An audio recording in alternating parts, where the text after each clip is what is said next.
Love you guys. I get and started off our though. A team. Yeah. Yeah. What? Until we get a TikTok saying, love you guys, commented A team. What? What? He doesn't get it. I don't. It's all Until over he, my head. until he understands. Silence it there, please. Hmm? Let me do it. You have to silence it, otherwise it's going to echo. Okay. Hi guys, thanks for joining. This is Essence of History. Today we're going to be talking about secret communication during World War II. I'm Amanda Armagost. I'm Melissa Haber.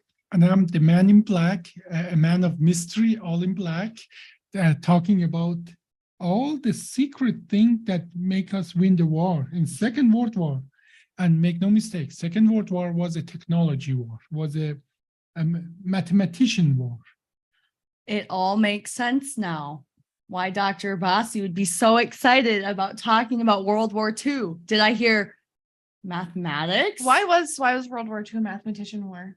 So see, for a long time, you win the wars by wielding a sword, and who had more people who wield the sword and literally weapon, initially obviously the cutting weapons, and later on muskets and primitive kind of primitive guns. And if you had more of that, you won the war. It was just winning a war was how many men do you have at the place of the battle? Mhm. That was a simple arithmetic. More or less would make that. Second World War changed all of that, because it wasn't just about the number of the people you had, it's about how you would use them. Mm-hmm. It's one of the wars that the logistic, knowing the moves of your enemy in advance. Now imagine your enemy has 100 ships, but only 10 of them are in a location and you know where they are. Then you can trap them and and you have only 20 ships, Mm-hmm. but you bring all your 20 ships and destroy their 100 fleet, 10 at a time. Mhm. And this was not a small feat, that was the war. The Second World War was the war that we truly started communicating with radio waves. The problem with the radio waves is that it's there for everybody. They can be intercepted. Yeah. And they start coding it, but even the codes were broken as they were produced. And guess what? The mathematician or the people who understand how to code better or decode better or break a code. So it was actually a mathematician war. We won that war because we had better mathematician. And we also got codes from the Native Americans, the Navajos. Yes, we did. We did. Actually, there's a movie out there, but that was because the language, it wasn't that they spoke just Navajo. They actually made a code in Navajo, and because unfamiliarity of the Axis powers with the language, and then even though they captured few people who are Navajo speaker and so on, but making a Navajo code, it was much harder for them to break. Yeah, because they would have to learn the language and then use the language to decipher the code. Whereas the people they captured, and a lot of the Navajo they captured didn't know the code, right? They didn't know the code, and and if you don't, you have to know Navajo and you have to know the code to understand, to be able to rapidly break the code. And as a matter of fact, there's a sad story there as well. Every Navajo code speaker was assigned a sergeant. They were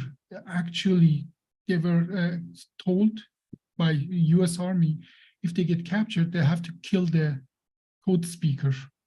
So that they can't give the code out. Yeah, that is how important it was. That, that every single of them, they're assigned an army sergeant that was supposed to kill them if they get captured. I was just thinking, that makes me think of the saying, if I tell you, I'll have to kill you. True. Yeah. You know, we Yes. always hear those Yeah. sayings and, you know, I'm sure at one point I believed that to be true, but Mhm. this is a very real situation.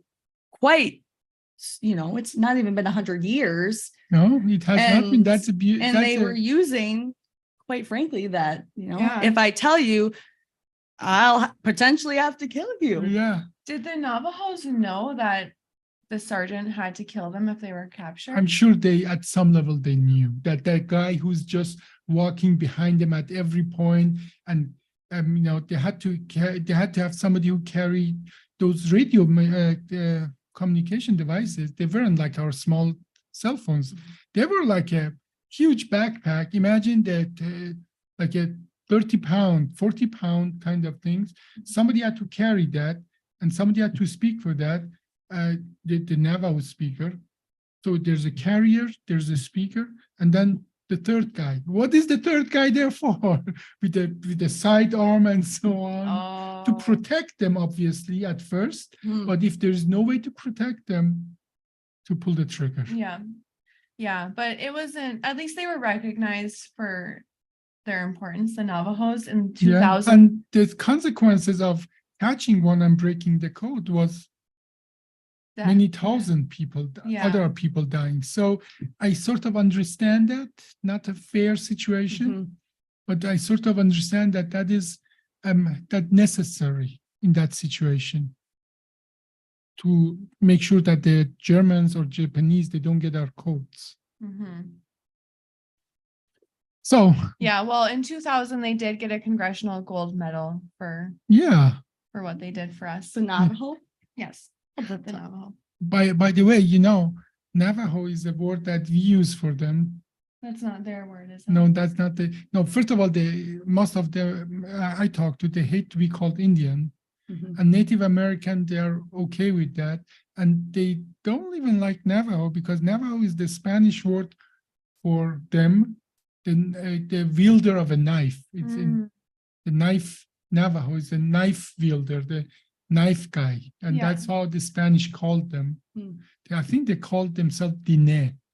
That's pretty typical for us. We kind of give a lot of indigenous people our own names Yeah. for them that they actually don't appreciate. Like, I'm pretty sure there's one, I think it's the Cherokee, and it means the thieves. Yeah, that is So interesting. that's pretty typical, but some other interesting ways that didn't involve humans, but still involved life is we Mhm. used messenger pigeons. Oh yeah, we just kind of looked into that right before Yeah, we right. started this because we knew that there had to be more than just humans being involved in this. Yeah. No, and I think that is the difference between all the other wars and Second World War.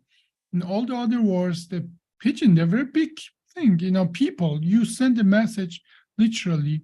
In the Napoleonic War, they start putting this telegraph post and so on. And then they started, you know, transferring, using more and more radio. And in First World War, obviously, that was a big deal as well. But the Second World War, and this is what we are talking, correct? The Mhm, Second World yeah. War it was the communication technology is what really made the war tip one way or another. How you would, you know, gather your forces in the right place, communication, that is what was important. And guess what? If the other side would know your plans, The same thing could potentially happen. yeah, Yeah. yeah. So, and there are good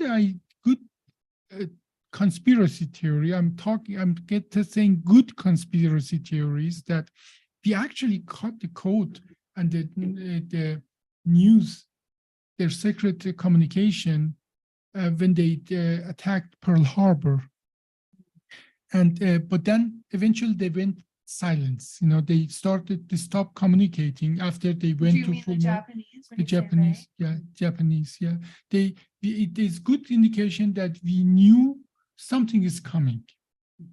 And there's a conspiracy theory that actually Roosevelt ignored that because he wanted a big attack on U.S. soil to bring the whole Congress. You know, the day after the Pearl Harbor attack, U.S. Congress declared war on Japan. Mhm. only one vote was against that. One vote. Oh, Somebody it doesn't matter who, but the whole Congress was behind Roosevelt, and the whole country went into the war effort 100%, 200%. mhm. And there's the conspiracy theory says that we captured their codes, we knew it, but we did not act on it because nothing like could unite the whole nation in the war effort, like attack like Pearl Harbor. Mhm. Okay, so I know that there are some conspiracy theories out there for everything, but there are some good indication that that one might be some truth into that. And but do you know what that says? That our technology, our mathematician, our code breakers, they were always at highest level, and they still are. Yeah. It kind of makes me wonder, this is what we're talking about is stuff that we know, or is Mhm. general public knowledge.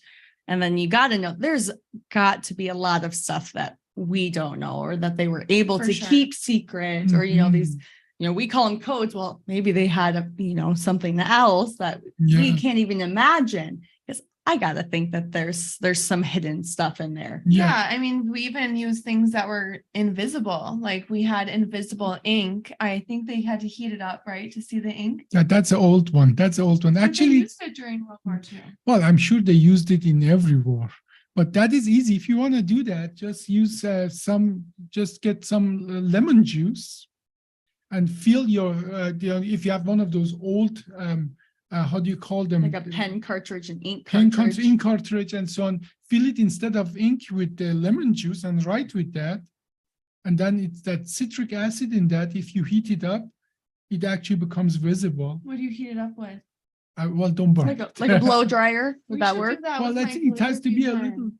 It has to be a little warmer than just Warmer, a okay. regular blow dryer. But I mean, I don't know these days what. Oh, you know what? Use the curling iron that you use, Mhm. and that to make. Sometimes use something to make the curly hair smooth. You put A it in straightener. straightener, whatever, and then you write it with that, and you pull it through that. I think that's hot enough to turn it. And so Okay. Maybe an iron. but there is a good, nice story right there. I have to say it because you see that there, knowledge is power, but not understanding the knowledge is negative power. Okay. So in Florida, this guy has heard the same thing. He's a thief, he's a bank robber. He heard that lemon juice makes things invisible. Hearing it or reading it somewhere because the lemon juice, you can use it for this secret message. So this guy put lemon juice. This is a true story. He put lemon juice on his face because he thinks if he put lemon juice, the cameras in the bank Would be cannot see him. Only in Florida. Only in Florida. That would only happen to Florida people. I'm not sure if only in Florida, but this did happen in Florida about Mhm. 30, 40 years ago. And the whole branch of game theory is developed on that says, knowledge is good, but when you overestimate your knowledge, you can do actually lots of damage. And based on that, they developed this theory. They call it Dunning curve. Now, what is it called? I just forgot. It's called a Dunning curve. Can you just look for? I knew it all along, and just call it But Dunning. what is it? Just write down DUNN. But It means that when you know a little, you think you know a lot, and then practically Dunning curve, yeah. And Amanda has the GPT chat and just asking about that. It's a double name. It's not only Dunning, it's called by a double name. But practically, fools are so sure that they know everything. They overestimate their abilities and they fall in their performance very low. But experts, they doubt their competency, meaning that, when I was in second year through my residency, I knew how to do the surgery. but in truth, I didn't. Mhm. And that's why in medicine, especially in surgery and neurosurgery, we call the second and the third year resident, we call them the killers, because they're so full of adrenaline, they think they can do everything, they know everything, but they're in the bottom half of the Dunning curve, meaning that their competency, what they think how competent they are, the confidence is here, the knowledge is here. Eventually, the confidence goes down and the knowledge goes up, and they meet, and then you become an expert. And then the confidence and knowledge then catch up together. Is that, I wonder, I see this often, I mean, just from a school side of things, many people that go into exams, they come out and they're like, I don't feel very good. And then they end up doing very well, on opposed to the other people who go in saying, I'm ready for this test. I'm going to do really great. That was easy. Typically don't do as well. Is that similar to this? Yes. When you think you are not doing very well, most of the time you do pretty well. Now, do you know what I just described to you? Why is it important for podcast today, the Dunning curve? Why? Because Germans were there. Germans were in a little bit of a cocky, I still are. Yeah. Okay, very confident, very cocky. Here we are German, we are good, and so on. They thought they have codes that we cannot break, and they were very close to that actually. But what they really neglected that they and for the good for the rest of the world, and obviously bad for them, they expelled all the Jewish professors from their university. Literally in 1930s, they expelled all, and we are talking about the top of the line human mind. So they deprived themselves of the top of the mind human resources, like Einstein. He was a German. He came in 1930s to us and never returned. And a lot of people like him. So, and these are mathematicians and the statistician, they're physicists and so on, the top line. So the Germans were in this Dunning curve that they created that Enigma machine that they were confident nobody can really break it. What is the Enigma machine? The Enigma, like, let's talk about coding. If you send me a message that you want only I know the answer and nobody else can find that, obviously you cannot talk in words, right? But what about you if you change the words? Like, you make a Z, or you make an N an R or something. And then you send me something gibberish, but you and I, we have the key, and then you use your key to code it, and you send the gibberish to me. I use the code to decode it, and then your message makes sense. I did that exact same thing in like the 3rd or 4th grade to send messages to my friends. Like we'd had a key and we did that exact same thing.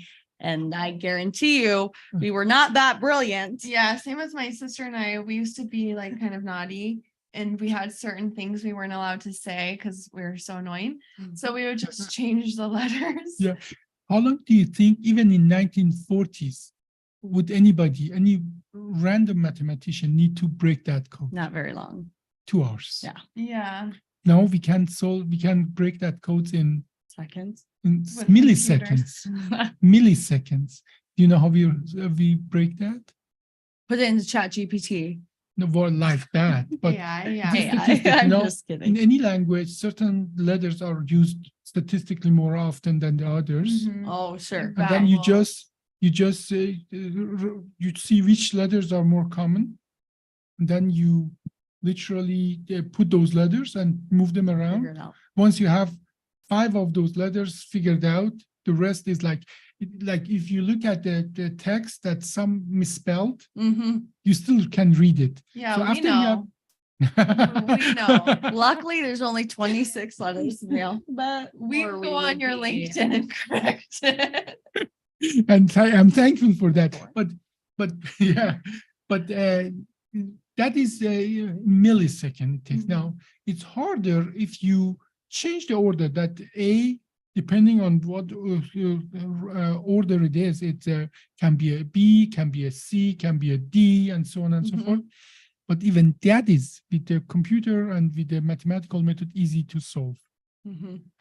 So the Enigma machine did not use all of that. The Enigma machine used a series of wheels that the codes that they would put there was 5, but it would run 5 wheels or 6 wheels, something like that. But the language would run through those 4 times. By running through those, the method, I think 4 to 8 times, the number of the iteration that you would have would be so big that at that time, a machine, It would take a lot longer. making it with the hand wouldn't be possible at all. I see. It kind of looked like a typewriter. It is like a typewriter with the electricity going not from A to A, but going through a wheel, and each wheel would change the electricity flow. And if you put a letter would show up, and you would write that letter instead of A and B and so on and so forth. But then that gibberish you would transfer per telegram or whatever method, and then on the other side they would have the same code on the same Enigma machine, and then they would transfer that from the gibberish to a language. So the Enigma machine was only used for like written code, so letters and numbers, right? Yeah, for messages. That's But all what it's There were about. other ways that they kind of hid information, like sometimes they would hide data within data. So for instance, there would be a song that had information inside the song. Oh yeah, I'm sure they tried lots of different things, but in the military, you need to be precise. You need to know a coordinate and the time of an attack. Yeah. Okay, so this Enigma machine was used for the bulk of German military information transfer, and it was very effective. And there's another thing that they did. They were very cocky, that really got them at the end, and that is very interesting. Alan Turing and some other mathematician in England, and with a lot of help from US. But as a matter of fact, they needed to have an actual Enigma machine to see how it works. That Enigma machine was actually provided to them by Americans. We got one from Finland or Poland, Poland, I believe, and then we gave it to them. It was a cooperation to British people, and so to the British intelligence, so that they can use it to break the code. And they started, doing it per hand was impossible. And all the mathematical thing, they could do it, but it just would take too long. And the German would change the code they have a code book. Every day they would change that. It would take them years to break it. And next day it was a different code anyways.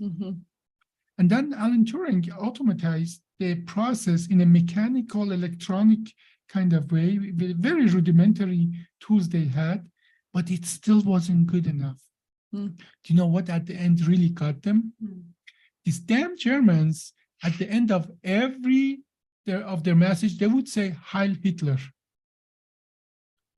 So if that is going to be At the end of every. No, but that's not enough. That's even not. No, that's by far. It's much more complex than that. But that would help them to eliminate lots of other possibilities and concentrate things that fits Heil Hitler at the end of the message. So even if they knew it's Heil Hitler at the end, calculating per hand, it was way too long. But feeding it to the machine, it would eliminate lots of different possibilities, and then the machine would work on fewer and could run that and break the code within reasonable time frame that is useful to our effort. Yeah, so kind of his ego. Yeah, the Donner got really got in the way. They think they're so big and bad that you said that they could sign everything. That's like sending an anonymous email and then signing your name at the end. Love Amanda. Yeah, but there were some more sneaky ways. Like obviously when we think of secret communication, we think of codes right away. But there were some sneakier ways that we were sending messages. Yeah. I mean, besides like being on physical paper, sending them through the mail or by pigeons, Yeah. they kind of decided to take it onto fabric. This is my second favorite way of their secret communication. Tell me about You go. Okay, so basically what we learned is that instead of putting these codes or these maps on paper that at the time, would bleed, smudge, could be encrypted, they started taking them and printing them on silk, which would basically kind of eliminate that bleeding and make them last longer. But then they were also able to fold them and sew them into any little pocket crevice that they wanted without being found. Yeah. So like the way my shirt's folded like this, they could put a silk map inside my shirt and then I cut it open. And not only that, but it's on silk. So when I'm folding it back together, if it's nighttime and I'm trying to hide, no one's going to hear me folding it back together. No, And it no, won't rip if it gets wet. Yeah, And the if ink it will could be still washed. no, and no, it you're wouldn't talking bleed. about the World War II spyware. Yeah. Okay. Yeah. We're taking notes. Yeah. Do you want to add anything about the silk maps? Well, who would they send it to? I mean, who was the recipient of I that? think it was maybe more so like a way to get, from here to there, or if you were on a longer mission, you could always have it in Mhm. without, because people were expecting pieces of paper, they were Yeah. expecting codes, they were expecting maps, physical maps. And so it was just another way that, people wouldn't see the map in their pocket. They So- could cut it out and Yeah. sew it up. So, Amanda, do you want to talk about that and Monopoly? How that and Monopoly played a role in our war effort? Yeah, that's what I was getting to. Actually, the Monopoly is what inspired this whole podcast. Do you guys remember playing Monopoly as a kid? Oh, yeah. Oh, yeah. I have 3 different versions of Monopoly. Well, back then there was basically one version of Monopoly, and they decided sneakily to make a British version of Monopoly. And this British version on the get out of jail free part Mhm. had a little dot on it, a little red dot. And that indicated that this is a secret map Monopoly board. And inside the board were different tools to escape from, like if you were held hostage, and also a map to escape if you were held hostage. Well, you mean prisoner of war. Yeah, these are Yeah. prisoners of war. And And they would send by Red Cross packages from home, and the Monopoly, and the Germans are saying, oh, let them play Monopoly to be busy. And so, not, yeah, It because is a long game. yeah, and the Yeah. prisoners I think were pretty annoying to the Germans. So the Germans wanted them to be distracted Yeah, and Germans are busy. Easily irritated too. You would know. and Yeah. then they would fold these silk maps Mhm. of the But not location. just silk maps, tools too, escape tools, Yeah. blades. And they would put them inside the boards, but even the makers of the boards didn't know. It was like a whole secret operation. The boards would be made with a special stamp, and then people would go into the factory in the middle of the night and create the small little Secret crevices. compartments? Yeah, Yeah. secret departments in the boards. Do you think that's still happening today? I wouldn't be surprised. I wouldn't be surprised either. Maybe not, prisoners of war, but like some sort of, in things that we buy now, like, maybe not Monopoly boards, but Well, it's probably yeah, all around us. I've bought like fake Pringles cans, fake soda cans that feel like they're soda and there actually is Pringles on the inside, but then on the bottom there's a little compartment and you twist it and it's actually hollow. So there's Why would you buy that? just to have, Just like to for have, my maybe she teeth. wants to dip, put some dip in the bottom and then also- chips in the top. like for my keys and stuff, hiding my keys. Okay. I have little Okay, brothers. I'm just Okay, but or when she travels, they say, put your money or your Mhm. cards, anything special in, not in like pill bottles, like at one point they told us to do, Mhm. but that would be Yeah. a brilliant idea. And a chip, I mean, maybe it's not safe with At the me. I'd beach. probably check Yeah. the chips, Yeah. but Yeah, same. Yum, yum, yum, yum. Chips. and then, ooh, money, Money. Cheese? Better than chips. Bugatti. Well, I think that we really got a good cover on some of the secret communications in World War II. I know Yeah. I did. I learned way more. Yeah. Yeah. Well, thanks for watching, guys. This was Essence of History, Secret Communication of World War II. I'm Amanda Armagast. I'm Melissa Haber. And I'm Dr. Bossi for Essence.